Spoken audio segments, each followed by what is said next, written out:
ఏది విత్తుతారో అదే కోస్తారు అని అంటారు. మరి జగన్మోహన్ రెడ్డి గారు హత్య రాజకీయాలు చేశారు, గొడ్డలి రాజకీయాలు చేశారు, హత్య చేయించిన వాళ్ళతో భుజాలు రాసుకొని తిరిగారు, సొంత చెల్లెళ్లకే వెన్నుపోటు పొడిచారు. 5 కోట్ల మంది ఆంధ్ర రాష్ట్ర ప్రజలకు బీజేపీ పార్టీకి ప్రత్యేక హోదాను తాకట్టు పెట్టారు. ఈ రోజు జగన్మోహన్ రెడ్డి గారు ఢిల్లీలో ధర్నా చేస్తారా? ప్రత్యేక హోదా కోసం ఎందుకు చేయలేదండి ధర్నాలు? 5 సంవత్సరాల మీద అధికారంలో ఉన్నారు కదా, మరి ఢిల్లీలో మీరు ప్రత్యేక హోదా కోసం ఎన్నిసార్లు ధర్నాలు చేశారు? ప్రత్యేక హోదా అసలు ఊసే లేకుండా చేశారు కదా. ప్రత్యేక హోదా గురించి మీరు ఏ రోజు పట్టించుకోలేదు, పోలవరం గురించి మీరు ఏ రోజు పట్టించుకోలేదు, రాజధాని గురించి అని చెప్పి 3 రాజధానులను కన్ఫ్యూజ్ చేశారు. ఆఖరికి కడప స్టీల్ ఫ్యాక్టరీని కూడా మీరు పట్టించుకోలేదు. విశాఖ స్టీల్ మన రాష్ట్రానికే తలమానికం అయినా అమ్మేస్తామన్నా కూడా పట్టించుకోలేదు. ఈ రోజు మాత్రం ఢిల్లీకి వెళ్లి ధర్నా చేస్తారట. మీ కార్యకర్తను చంపేస్తే ఢిల్లీకి వెళ్లి మీరు ధర్నా చేస్తున్నారే, మరి మీ సొంత చిన్నాన్నను చంపేసినప్పుడు మీరు ఢిల్లీలో ఎందుకు ధర్నా చేయలేదు న్యాయం కోసం? జగన్మోహన్ రెడ్డి గారు సమాధానం చెప్పాలి. ఒకవైపు ఇక్కడ అసెంబ్లీ జరుగుతుంది, అసెంబ్లీ జరుగుతున్న సమయంలో మీరు అసెంబ్లీలో ఉండకుండా ఉండే ధైర్యం మీకు లేక ఇలా సాకులు వెతుక్కొని ఢిల్లీ వెళ్తామంటున్నారే, అంటే అసెంబ్లీలో ఏ బిల్లు ప్రవేశపెట్టినా అది ప్రజలకు వ్యతిరేకమైన అది పాస్ అయిపోవాలనా? మీరు ఉన్నదే 11 మంది, కనీసం ఆ బిల్స్ మీద డిస్కషన్ మీకు అవసరం లేదా? మీరు కొట్లాడాల్సిన అవసరం లేదా?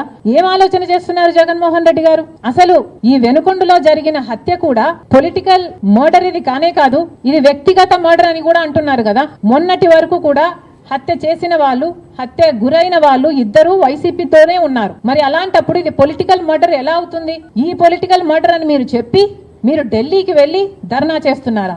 దేనికి? మీ ఉనికి కాపాడుకోవడం కోసం, మీ పార్టీ కోసం అని చెప్తున్నారు. ప్రజలు ఏం ఆలోచిస్తారు? ఈ రోజు వరదలు వస్తున్నాయి మన రాష్ట్రంలో, వారిని వెళ్ళి పరామర్శించాలని మీకు అనిపించలేదు, కానీ వ్యక్తిగత మర్డర్లో మీ పార్టీకి సంబంధించిన ఇద్దరు కొట్టుకొని చచ్చిపోతే ఈ రోజు మీరు ఢిల్లీకి వెళ్లి ధర్నా చేస్తారా? ప్రజల కోసం మీరు ఎందుకు నిలబడలేదు? మీ పార్టీ వాళ్ళు ఓటేస్తే మీరు గెలిచారా? మీ పార్టీ వాళ్ళ కోసమే మీరు ముఖ్యమంత్రి అయ్యారా? 5 సంవత్సరాలుగా మీరు ప్రజల కోసం పనిచేయలేదు, కానీ ఈ రోజు ఢిల్లీకి వెళ్లి ధర్నా చేస్తారట. సిగ్గుండాలి కదా. కానీ ఈ విషయంలో పోలీసులను కూడా అడుగుతున్నాం, నడి రోడ్డు మీద ఇలా హత్యలు చేసుకుంటుంటే పోలీసులు ఏం చేస్తున్నారు? ఆంధ్ర రాష్ట్ర పోలీసులుగా మీ బాధ్యత కాదా లా అండ్ ఆర్డర్ మెయింటైన్ చేయడం? ముఖ్యమంత్రి గారు, డిప్యూటీ ముఖ్యమంత్రి గారు చంద్రబాబు గారు, పవన్ కళ్యాణ్ గారిని కూడా ప్రశ్నిస్తున్నాం, మీ హయాంలో నడి రోడ్డు మీద ఇలా మర్డర్లు జరిగితే మీరు బాధ్యులు కారా? మీకు ఆపాల్సిన బాధ్యత లేదా? లా అండ్ ఆర్డర్ ఉన్నట్టా చచ్చిపోయినట్టా మన రాష్ట్రంలో? మళ్ళీ చెప్తున్నాం, మీరు జోక్యం చేసుకోండి, ఇలాంటివి కాకుండా చూసుకోండి. పోలీసులు కూడా అప్రమత్తంగా ఉండాలి. ఈ లా అండ్ ఆర్డర్ సిచ్యువేషన్ ని కంట్రోల్ చేయాల్సిన బాధ్యత పోలీసులకు ఉంది, ముఖ్యమంత్రికి ఉంది, డిప్యూటీ చీఫ్ మినిస్టర్ కు ఉంది. దయచేసి మళ్ళీ ఇలాంటివి జరగకుండా చూడండి. ఈ రోజు బీజేపీ పార్టీ, కేంద్ర ప్రభుత్వంలో ఉన్న బీజేపీ పార్టీ బడ్జెట్ ప్రవేశపెట్టడం జరిగింది. ఈ బడ్జెట్ అనడం కంటే దీన్ని ఎన్నికల మేనిఫెస్టో అనడం కరెక్ట్ కాబోలు. ఎన్నికల మేనిఫెస్టో అయితే ఏది పడితే అది చెప్పొచ్చు, ఏ వివరాలు లేకుండా చెప్పొచ్చు, ఏ హామీ అయినా ఇవ్వచ్చు. కానీ బడ్జెట్ అయితే నంబర్స్ తో కూడింది, డీటెయిల్స్ ఇస్తూ, నంబర్స్ చెప్తూ, టైం ఫ్రేమ్ చెప్తూ చేయాల్సింది బడ్జెట్. మరి బీజేపీ పార్టీ ప్రవేశపెట్టిన ఈ బడ్జెట్ ఎన్నికల మేనిఫెస్టోను తలపిస్తుంది. 4 అంశాలు మాత్రమే మాట్లాడారు ఆంధ్ర రాష్ట్రం గురించి. వీటిల్లో బడ్జెట్ ప్రవేశపెట్టక ముందు చంద్రబాబు గారు 1,00,000 కోట్ల రూపాయలు ప్రతి సంవత్సరము మాకు అవసరం ఉంటుంది వివిధ ప్రాజెక్టులకి అని చెప్పారు. అసలు చంద్రబాబు గారు 1,00,000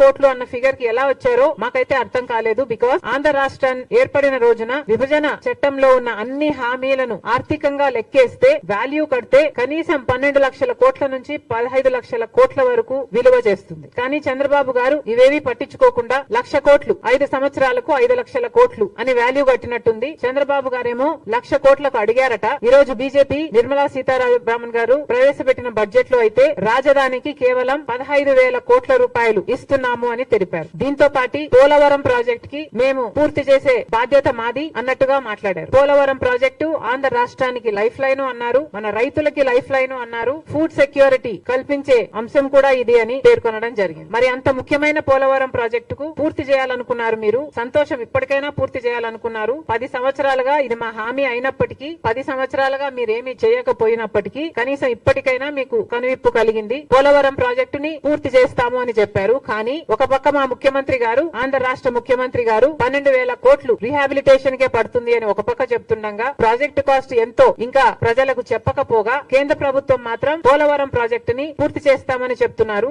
దాంతో పాటు ఎప్పుడు పూర్తి చేస్తారు, ఎన్ని డబ్బులు ఇస్తారు, తక్షణం ఎంత ఇస్తారు, కనీసం ఆ రీహాబిలిటేషన్ కైనా ఇస్తారా? ఒక్క ఫిగర్ అయినా మీరు క్లారిటీ ఇచ్చుంటే బాగుండేది. అంత పెద్ద ప్రాజెక్టు మీరే అంటున్నారు లైఫ్ లైన్ అని, మీరే అంటున్నారు ఫుడ్ సెక్యూరిటీ కలిగించేది అని. మరి అంత ముఖ్యమైన ప్రాజెక్ట్ కి ఈ అంబిగ్విటీ ఎందుకో, ఇంత వేగ్ గా దీన్ని ఎందుకు మీరు హ్యాండిల్ చేశారో మాకైతే అర్థం కావటం లేదు. దీని తర్వాత కర్నూలు దగ్గర ఒక ఇండస్ట్రియల్ హబ్, కొప్పర్తి దగ్గర ఇంకొక ఇండస్ట్రియల్ హబ్ మీరు సహకరిస్తామని చెప్పారు. దానికి సంబంధించి డబ్బులు ఇస్తామని అన్నారు. కానీ అవి కూడా ఎంత ఇస్తారో స్పష్టం చేయలేకపోయింది బీజేపీ పార్టీ. అంటే మీరు డబ్బులు ఇస్తాము ఇండస్ట్రియల్ డెవలప్మెంట్ కోసం అని చెప్తూనే ఎన్ని డబ్బులు ఇస్తారో చెప్పకపోతే అది మేము ఏమనుకోవాలి? అంటే రోడ్లకు, పైప్ లైన్లకు మీరు ఇస్తున్న డబ్బు 500 కోట్ల, లేకపోతే ఇన్ఫ్రాస్ట్రక్చర్ కూడా కలుపుకొని 5,000 కోట్ల? మీరు ఏం మాట్లాడుతున్నారు? మాకైతే క్లారిటీ లేదు. అందుకే అంటున్నాం, బడ్జెట్ అంటే అంకెలకు సంబంధించిన విషయం. కానీ ఎక్కడా మీరు అంకెలు ఇవ్వకుండా వేగ్ గా దీనికిస్తాం దానికిస్తాం అని కబుర్లు చెప్పినట్టుగా ఉంది, ఎన్నికల మేనిఫెస్టో లాగా. ఇంకా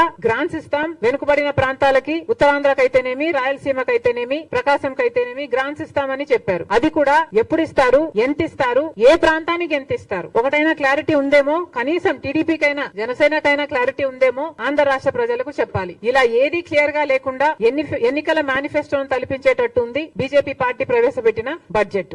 మొత్తం చూసుకుంటే కనీసం లక్షల ఎకరాలలో పంట నష్టం జరిగింది. మరి చంద్రబాబు గారు ఇప్పుడు ముఖ్యమంత్రిగా ఉన్నారు.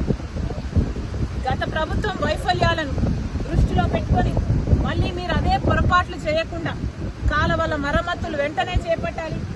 నెక్స్ట్ ఇయర్ కల్లా మళ్ళీ ఇదే పరిస్థితి రాకుండా చూసుకోవాలని ఈ రైతుల పక్షాన డిమాండ్ చేస్తున్నాం. వెంటనే వీళ్ళందరికీ నష్టపరిహారం కూడా కనీసం 12,000 రూపాయలు ఖర్చు అయింది. మాకు అంతకంటే ఎక్కువే అయింది, 16,000 కొంతమంది చెప్తున్నారు. అంచనాలు వేసి వెంటనే ఆ ప్రక్రియ మొదలుపెట్టి వీళ్లకు నష్టపరిహారం కూడా చెల్లించాలని డిమాండ్ చేస్తున్నాం. ఇదే పరిస్థితిలో బీజేపీ పార్టీని కూడా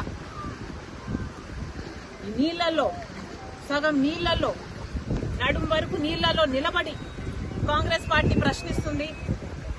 ఒక పక్క బీహార్ వరదలు వచ్చాయని మీరు ఫ్లడ్ రిలీఫ్ ప్రకటించారు. కానీ ఆంధ్రప్రదేశ్ మాత్రం ఫ్లడ్స్ వచ్చినా ఫ్లడ్ రిలీఫ్ ఎందుకు రాలేదో బీజేపీ పార్టీ సమాధానం చెప్పాలి. బీహార్లో మీకు 12 మంది ఎంపీలను ఇస్తే ఆంధ్ర రాష్ట్రం 25 మంది ఎంపీలను ఇచ్చింది.